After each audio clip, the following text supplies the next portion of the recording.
Good morning students, this is Priya, your science teacher. In this video I will be explaining you the chapter number 18 of your textbook, that is wastewater story. This is a very simple chapter. In this chapter we will learn about what is wastewater, the sewage treatment plant, and the some techniques that we can practice at our home so that we can reduce the waste amount present in the water. First of all, what is wastewater? The water which gets contaminated by various types of pollutants that are released into the wastewater after various works like washing the clothes, bathing inside a home and mopping, etc. So these all contaminated things, they contribute a wastewater. You should remember that the World Water Day is celebrated on the 22nd March. This wastewater is then discharged into the sewage and the sewage for the the sewage treatment plant to get further action.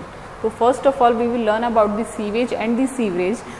This is a picture, generally this is a general picture of the sewage.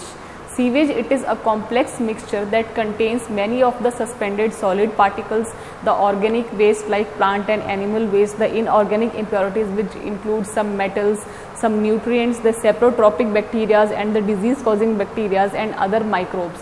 So these things, they together constitute a sewage. So this is the composition of sewage. The types of impurities that are present in the sewage are organic impurities, inorganic impurities, nutrients, bacteria and some microbes. The organic impurities, it contains human feces, the human waste material, the animal waste, the oil, the urea or the urine, pesticides, herbicides, fruits and vegetable waste. The inorganic impurities, it contains mainly nitrates, phosphates and the metal waste that are come from the industries. Nutrients, it contains phosphorus and nitrogen. Bacteria, it contains various types of bacteria such as those cholera causing bacteria, the Salmonella typhi, that is the typhoid causing bacteria, etc. The other microbes that are present in a sewage are diarrhea or jaundice causing microbes. So this is the composition. Next is that what is the difference between a sewer and a sewerage?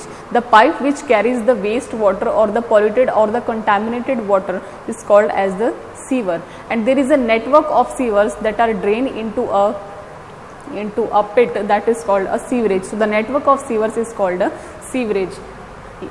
You can see in this picture that it is a picture of a sewerage, a network of big and small pipes which are called sewers, they form a sewerage.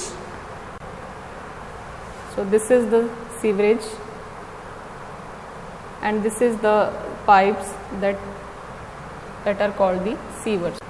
So the contaminated water that are released into the sewerage through the network of the sewers. So how can we treat this wastewater so that it can be less polluting to the our river bodies or to our water bodies, so that this wastewater cannot be as much harmful as to the aquatic organisms.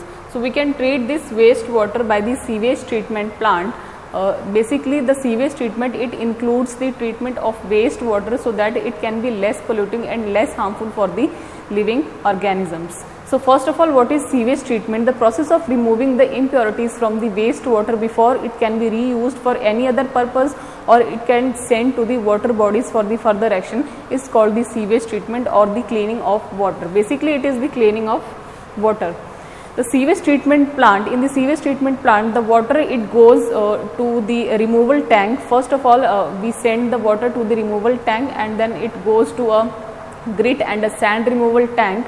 The speed of the incoming wastewater is decreased so that the sand and grit or the any pebbles or stone particles, they will settle down in the tank. Then this water is then allowed to settle in a large tank which is sloped towards the middle. Like you can see in the picture, this is the picture of a middle large tank. Solids like feces, like human waste, they settle at the bottom and they are removed with a scraper. The human waste that settle at the bottom or any other plant and animal waste, they are called the sludge. A skimmer, it is used to remove the floatable solids like oil and grease which are difficult to remove with from the water. So the water which is cleared after this treatment is so called the clarified water. The next step is that this sludge, which is made up of the human feces or the animal waste or any fruit and vegetable waste, this sludge is transferred to a separate tank where it is decomposed by the help of the anaerobic bacteria. These anaerobic bacteria, they works in the absence of oxygen, so they produce the biogas in this process, which can be used as a fuel or can be used to produce electricity. In the biogas, they constitute mainly the methane gas, the oxygen gas, or the carbon dioxide gas. After that, the air is pumped into this clarified water to help the anaerobic bacteria to grow, because the air, it mostly contains the oxygen, so it helps the bacteria that works in the presence of oxygen to grow better. These bacteria, they consume the human waste, the food waste, soaps and other unwanted matter, and they still remain in the clarified water. After several hours, these suspended microbes, they settle at the bottom of the tank after they are working as the activated sludge. So these bacteria, now they are called as a activated sludge. The water is then removed from the top, which is clean. This activated sludge is about 97% of water. The water is then removed by sand drying beds or the machines. The dried sludge is further used as a manure, returning organic matter and nutrients to the soil, so that it can help it can help plants to cultivate or grow in a proper manner. The treated water has a very low level of organic material and suspended matter, hence it is very less polluting. It is discharged into the sea, a river or into the ground. The nature cleans this water further. Sometimes it may be necessary to disinfect this water after the sewage treatment with chemicals like chlorine and ozone, so that it can be made suitable for drinking and before releasing into this distribution system.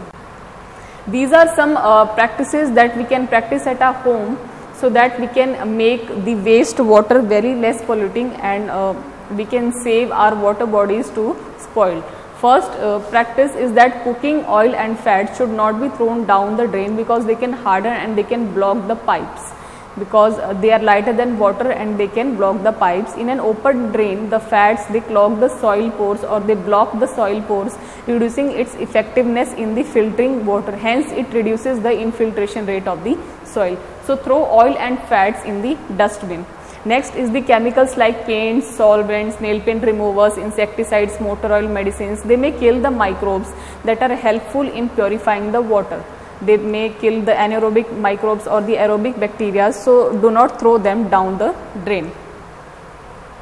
The next is used tea leaves, solid food remains or the soft toys, cotton, sanitary pads or sanitary towels, etc. They should also be thrown in the dustbin, because these waste, they are solid waste and they can choke or they can block the drains. They do not allow free flow of the oxygen. So this hampers the degradation process. The next is the poor sanitation and the contaminated drinking water is the cause of large number of diseases in the water bodies.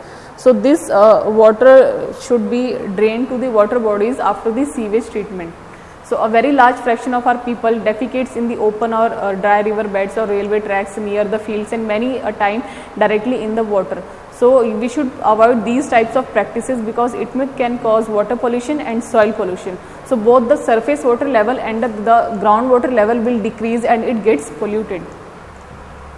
The next is to improve sanitation, low cost on-site sewage disposal systems are being encouraged. For example, septic tanks, the solid waste can be decomposed in these types of tanks, the chemical toilets, the composting pits where solid waste or industrial wastes are discharged. So we should encourage these types of disposal. Next is in railway stations, bus depots or airports, hospitals, large amount of waste is generated here, because these are industries that work togetherly. So it must be disposed of properly, otherwise epidemics could break out.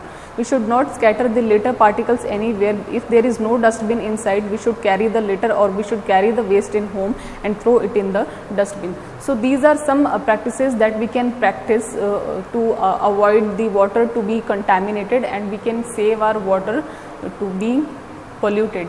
I hope you have understand this chapter very well, and if you have any doubt, you can ask me anytime. Thank you very much.